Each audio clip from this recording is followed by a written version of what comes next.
Class 8-এর life সায়েন্সে তোমাদের জীবদেহের গঠন এবং তোমাদের প্রথম পার্টটা আছে জীবদেহের গঠনের ধাপসমূহ। জীবদেহ, আমাদের জীবদেহ কি নিয়ে গঠিত? আমাদের জীবদেহ জীবনটা শুরু হয় একটা মাত্র কোষ থেকে, সজীব কোষ থেকে জীবন শুরু হয়। যেমন একটা বাড়ি একটা ইট থেকে শুরু হয়, অর্থাৎ বাড়িটার ইউনিট হচ্ছে, বাড়িটার একক হচ্ছে একটা ইট। ঠিক তেমনি আমাদের জীবদেহের একক হচ্ছে কোষ।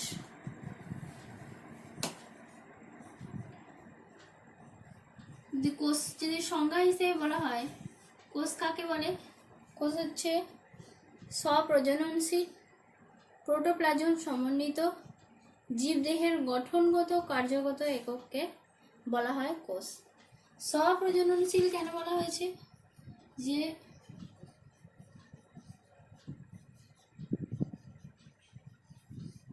নিজে নিজে স্বপ্রজননশীল কেন বলা হয়েছে? স্ব মানে হচ্ছে নিজে, আর প্রজননশীল মানে কি? নিজে নিজে, মানে নিজে থেকে নিজে বৃদ্ধি পেতে পারে। সেল নিজে নিজে ডিভিশন হয়ে সংখ্যা বৃদ্ধি পেতে পারে, ওই জন্য বলা হয়েছে কি স্বপ্রজননশীল। তারপরে কি বলেছে? প্রোটোপ্লাজম সমন্বিত।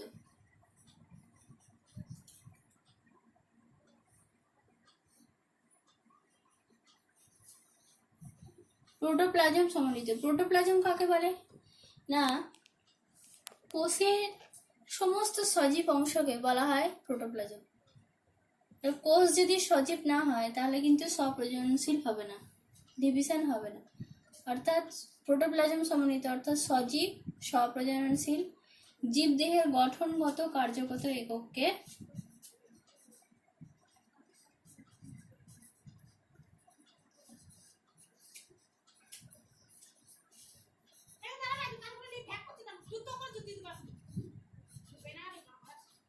স্বপ্রজননশীল জীবদেহের গঠনগত প্রোটোপ্লাজম সমন্বিত জীবদেহের গঠনগত কার্যগত একককে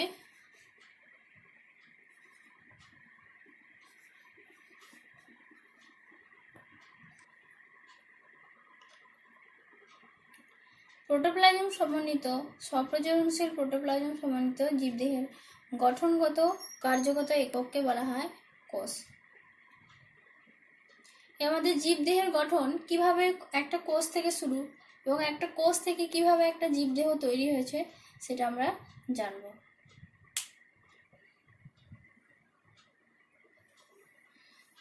যেমন একটা দেশ গঠিত হয় প্রথমে একটা বাড়ি থেকে। একটা দেশের ইউনিট হচ্ছে একটা বাড়ি, কতগুলো বাড়ি নিয়ে তৈরি।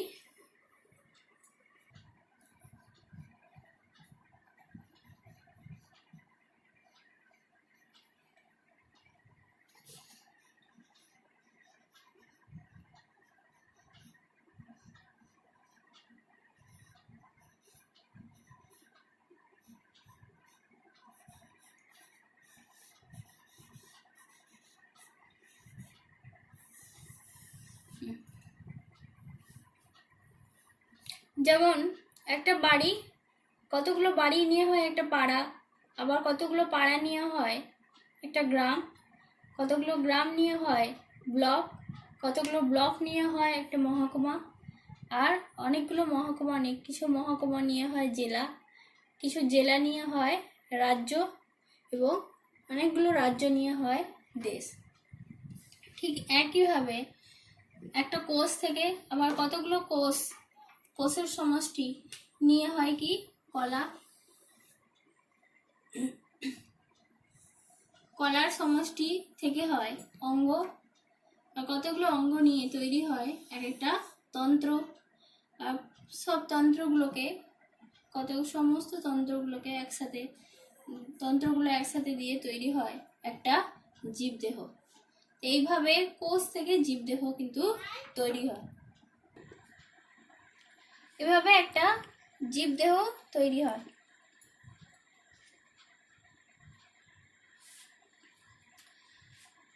এই কোষ, এবার আমরা কোষ সম্পর্কে জানবো, তারপর কলা, তারপরে অঙ্গ, তারপরে তন্ত্র। এই কোষ প্রথম আবিষ্কার করেন, কোষের জনক বলা হয়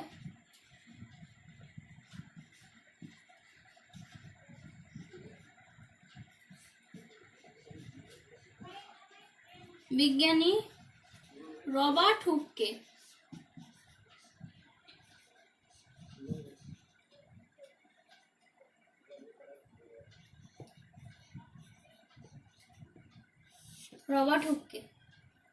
এই বিজ্ঞানী রবার্ট হুক একটা ছিপির কর্ক থেকে কর্ককে সেকশন করে তার নিজের তৈরি মাইক্রোস্কোপে তিনি দেখেছিলেন যে ওই কর্কের যে ছিপির যে কর্কটাতে এরকম কুঠরির মতো দেখা যাচ্ছে এবং ছোট ছোট কুঠরির মতো, প্রকোষ্ঠের মতো দেখা যাচ্ছে। তার প্রথম তৈরি সরল আণুবীক্ষণ যন্ত্রের সাহায্যে তিনি দেখতে পেয়েছিলেন এবং এটাকে নাম দিয়েছিলেন কোষ হিসেবে। যে তিনি বলেছিলেন যে এই ছোট ছোট কুঠরি দিয়েই কিন্তু জীবদেহ গঠিত হয়। এই ছোট ছোট কুঠরির নাম দিয়েছিলেন কোষ। কিন্তু কোষগুলো ছিল আগে, ওনার আবিষ্কৃত কোষগুলো ছিল মৃত। তিনি এটা আবিষ্কার করেন 1665 সালে। ওই জন্য বিজ্ঞানী রবার্ট হুককে কোষের ফাদার বা জনক বলা হয়। তারপর ডাচ বিজ্ঞানী লিভেনহিক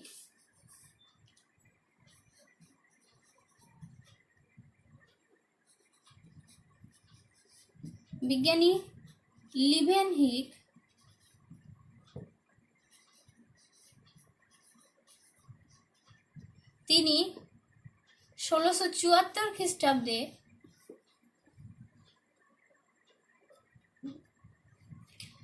সজীব কোষ আবিষ্কার করেন। ওই কোষেরই সজীব কোষ তিনি আবিষ্কার করেন বিজ্ঞানী লিভেনহিক। ওই জন্য বিজ্ঞানী লিভেনহিককে সজীব কোষ আবিষ্কর্তা বলা হয়। প্রথম সজীব কোষ তিনি আবিষ্কার করেন এবং তার প্রথম সজীব কোষ তিনি নিজেই পর্যবেক্ষণ করেন তার তৈরি আণুবীক্ষণ যন্ত্রের সাহায্যে।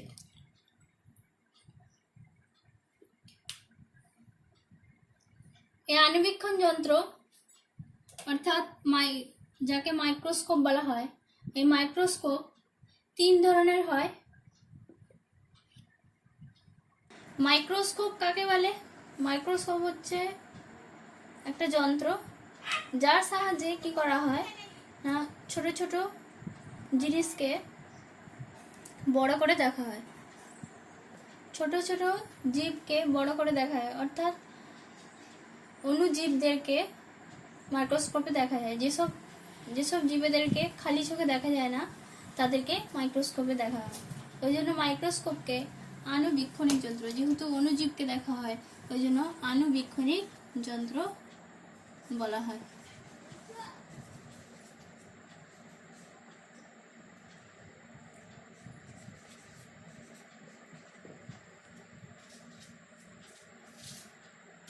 একে আণুবীক্ষণিক যন্ত্র বলা হয়।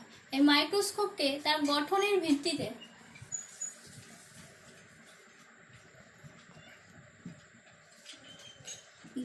ভিত্তিতে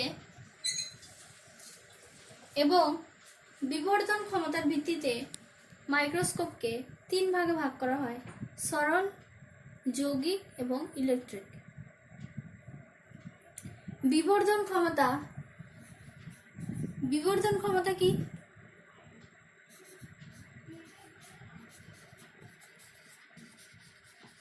বিবর্ধন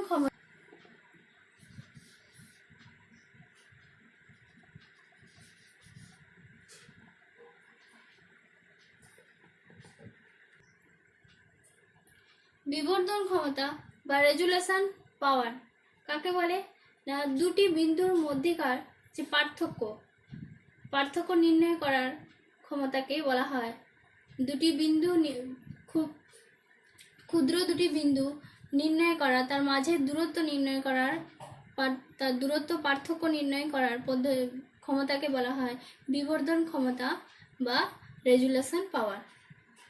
তো এই বিবর্ধন ক্ষমতার ভিত্তিতে মাইক্রোস্কোপকে 3 ভাগে ভাগ করা হয়। বিবর্ধন ক্ষমতা অনুযায়ী 3 ভাগে ভাগ করা: সরল, যৌগিক আর ইলেকট্রিক। সরল আণুবীক্ষণিক যন্ত্র কাকে বলে? সরল আণুবীক্ষণিক যন্ত্র যে যন্ত্রে একটি মাত্র লেন্স থাকে এবং কি করা হয় না, এই লেন্সের সাহায্যে উদ্ভিজ্জ গঠন এগুলো দেখা যায়, উদ্ভিজ্জ সূক্ষ্ম সূক্ষ্ম গঠন দেখতে পাওয়া যায়। এবং এই আণুবীক্ষণ যন্ত্রে রেজুলেশন পাওয়ার অর্থাৎ কত গুণ বড় করে দেখা যায়, 15 থেকে 20 গুণ, অর্থাৎ বিবর্ধন ক্ষমতা এর 15 থেকে 20 গুণ, মানে 15 থেকে 20 গুণ বস্তুকে 15 থেকে 20 গুণ বড় করে দেখা যায়।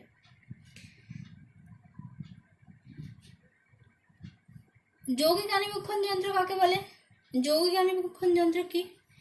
যৌগিক আণুবীক্ষণ যন্ত্র হচ্ছে সরল আণুবীক্ষণ যন্ত্র থেকে উন্নত এবং এই আণুবীক্ষণ যন্ত্রে দ্রষ্টব্য বস্তুকে সরল আণুবীক্ষণ যন্ত্র থেকে অনেক বেশি গুণ বড় করে দেখা যায়। এই বিবর্ধন ক্ষমতা হচ্ছে 200 থেকে 4000 গুণ, 200 থেকে 4000 গুণ বড় করে এই আণুবীক্ষণ যন্ত্রে দেখা যায়। এই আণুবীক্ষণ যন্ত্রে এখানে একটি মাত্র লেন্স ছিল, এখানে দুটি লেন্স থাকে, একটা হচ্ছে অকিউলার লেন্স আর একটা হচ্ছে অবজেক্টিভ লেন্স। এই অবজেক্টিভ লেন্সের সাহায্যে কি করা হয় না, দ্রষ্টব্য বস্তুকে দেখা হয়। যৌগিক আণুবীক্ষণ যন্ত্রে আমরা কি কি দেখতে পাই? আমরা অণুজীব অর্থাৎ ব্যাকটেরিয়া, শৈবাল, ছত্রাক, এককোষী বহুকোষী প্রাণীর বাইরের গঠন দেখতে পাই। উদ্ভিদ দেহের বিভিন্ন অংশের উদ্ভিদ দেহকে সেকশন করলে তার অন্তর্গঠন পর্যবেক্ষণ করতে পারি। জীবদেহের বিভিন্ন অঙ্গ, তার প্রস্থচ্ছেদ, তার কলার গঠন এগুলো দেখতে পারি এবং এখান থেকে এগুলো জানতে পারি। এছাড়াও কোষের ভেতরে যে অঙ্গাণুর বাইরের গঠন, তার পর্দার গঠন এগুলো আমরা যৌগিক আণুবীক্ষণ যন্ত্রের সাহায্যে জানতে পারি। তারপরে হচ্ছে ইলেকট্রিক আণুবীক্ষণ যন্ত্র। ইলেকট্রন আণুবীক্ষণ যন্ত্র সরল এবং যৌগিক আণুবীক্ষণ যন্ত্র থেকে অনেক উন্নত। এই যন্ত্রে কি হয়, এই যন্ত্রে লেন্সের পরিবর্তে ফটোগ্রাফিক ফিল্ম থাকে এবং এটি তড়িতের সাহায্যে এরকম ছোট মানে আলট্রা পিকচারগুলো ভালো করে ইলেকট্রন আণুবীক্ষণ যন্ত্রে সূক্ষ্ম গঠন ভালো করে দেখা যায়। এই কাঁচের পরিবর্তে কি থাকে, ফটোগ্রাফিক ফিল্ম থাকে এবং দ্রষ্টব্য বস্তুকে 5000 থেকে 3 লাখ গুণ বড় করে দেখা যায়। এই যন্ত্র আলোর পরিবর্তে ইলেকট্রন প্রবাহ দ্বারা দ্রষ্টব্য বস্তুকে দেখা যায়, অর্থাৎ তড়িৎ প্রবাহের মাধ্যমে ইলেকট্রিক আণুবীক্ষণ যন্ত্রে দেখা যায়। ইলেকট্রিক আণুবীক্ষণ দেখার জন্য আলো দরকার হয় না, বাইরের আলো নির্ভর হয় না, যেটা যৌগিক আণুবীক্ষণ যন্ত্রে দেখার জন্য আলো নির্ভর ছিল। এই যন্ত্রের সাহায্যে কি হয় না, ছোট ছোট অণুজীব অর্থাৎ ভাইরাস অণুজীবকে অনেক বড় করে দেখা যায়। এছাড়া কোষের মধ্যে অঙ্গাণুগুলোর পুঙ্খানুপুঙ্খ গঠনগুলো ভালো করে বোঝা যায়। তোমাদের যদি সরল, যৌগিক এবং ইলেকট্রন আণুবীক্ষণ যন্ত্রের পার্থক্য যদি করা হয়, তোমরা বিবর্ধন ক্ষমতা, লেন্স এবং তার গঠনের ভিত্তিতে পার্থক্য করতে পারো। তাহলে তোমাদের পার্থক্যটা একটু ভালো করে বলে দিই। যৌগিক, ইলেকট্রিক আর সরল আণুবীক্ষণ যন্ত্রের পার্থক্যগুলো ভালো করে বলে দিচ্ছি। সরল অণুবীক্ষণ যন্ত্রে লেন্স, একটি মাত্র লেন্স ব্যবহার করা হয়। যৌগিক অণুবীক্ষণ যন্ত্রে দুটি লেন্স ব্যবহার করা হয় এবং ইলেকট্রিক অণুবীক্ষণ যন্ত্রে কোনো লেন্স ব্যবহার করা হয় না, কারণ ইলেকট্রিক অণুবীক্ষণ যন্ত্রে আলোর সাহায্যে দেখা হয় না, তড়িৎ প্রবাহ ব্যবহার করা হয় এবং লেন্সের পরিবর্তে ফটোগ্রাফিক ফিল্ম ব্যবহার করা হয়। টিভির মতো স্ক্রিনে চলে আসে। তারপরে সরল অণুবীক্ষণ যন্ত্রে বিবর্ধন ক্ষমতা 15 থেকে 20 গুণ, অর্থাৎ দ্রষ্টব্য বস্তুকে 15 থেকে 20 গুণ বড় করে দেখা হয়।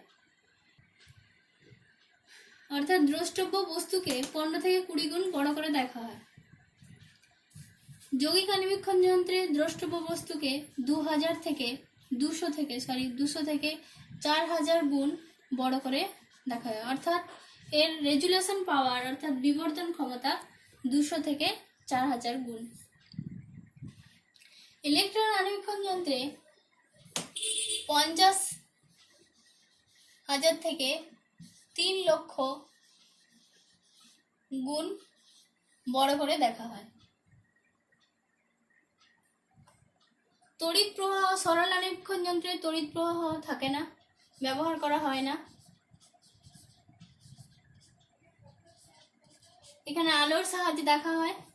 যৌগিক অণুবীক্ষণ যন্ত্রেও কিন্তু তড়িৎ প্রবাহ ব্যবহার হয় না,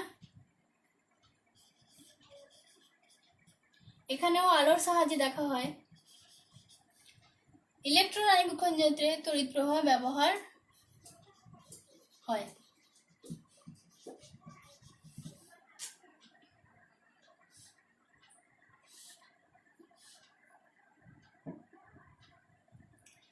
সরল অণুবীক্ষণ যন্ত্রে ব্যয়বহুল অপেক্ষাকৃত কম যৌগিক অণুবীক্ষণ যন্ত্র থেকে,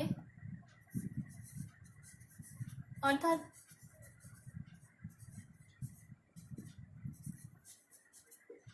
যৌগিক অণুবীক্ষণ যন্ত্রেও ইলেকট্রন অণুবীক্ষণ যন্ত্র থেকে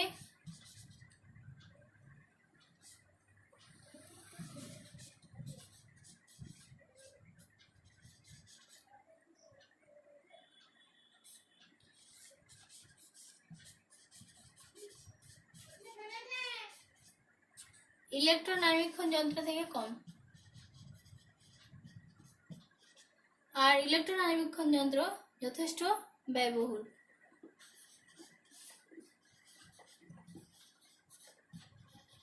এই ইলেকট্রন অণুবীক্ষণ যন্ত্রকে কিন্তু ব্যক্তিগতভাবে কিনতে পারে না। ইলেকট্রন অণুবীক্ষণ বড় বড় সংস্থা, বড় বড় ইউনিভার্সিটি, কলেজ এগুলোতে রাখে, কিন্তু যৌগিক অণুবীক্ষণ যন্ত্র ব্যক্তিগত, যৌগিক এবং সরল অণুবীক্ষণ যন্ত্র ব্যক্তিগতভাবে কেনা যায়। এই অণুবীক্ষণ যন্ত্রে যদি ব্যবহার দেখা, সরল অণুবীক্ষণ যন্ত্রে কি করা হয় না, উদ্ভিজ জিনিসগুলোকে, উদ্ভিজ ফুল এর গঠন, ফলের গঠন, উদ্ভিজ জিনিস এবং কিছু প্রাণীর গঠন ভালো করে দেখা যায়। যৌগিক অণুবীক্ষণ যন্ত্রে প্রাণী এবং উদ্ভিদের পুঙ্খানুপুঙ্খ গঠনগুলো ভালো করে দেখা যায়। ব্যাকটেরিয়া, শৈবালের বহির্গঠন, অন্তর্গঠন, কোষীয় অঙ্গাণুর অন্তর্গঠন, এগুলো কিন্তু সরল অণুবীক্ষণ যন্ত্রে ভালো করে দেখা যায় না। ছোট ছোট জিনিসগুলো ভালো করে দেখা যায়। ইলেকট্রন অণুবীক্ষণ যন্ত্রে আরও ভালো করে দেখা যায়, বড় করে গুণ 50,000 থেকে 3 লাখ গুণ, অর্থাৎ আলট্রা 3D পিকচারগুলো ইলেকট্রন অণুবীক্ষণ যন্ত্রে দেখা যায়। এতটা পর্যন্ত থাকলো। এখান থেকে যে কোশ্চেনগুলো সেগুলো তোমরা করবে। নেক্সট ক্লাসে আমরা যে ছোট ছোট শর্ট কোশ্চেনগুলো আছে সেগুলো আলোচনা করে দেব এবং কোষীয় অঙ্গাণু নিয়ে আলোচনা করব। কোষীয় অঙ্গাণু, কোষ পর্দা, সাইটোপ্লাজম, নিউক্লিয়াস এগুলো নিয়ে আলোচনা করব। একটু আদর্শ কোষের গঠন নিয়ে আলোচনা করব। ঠিক আছে।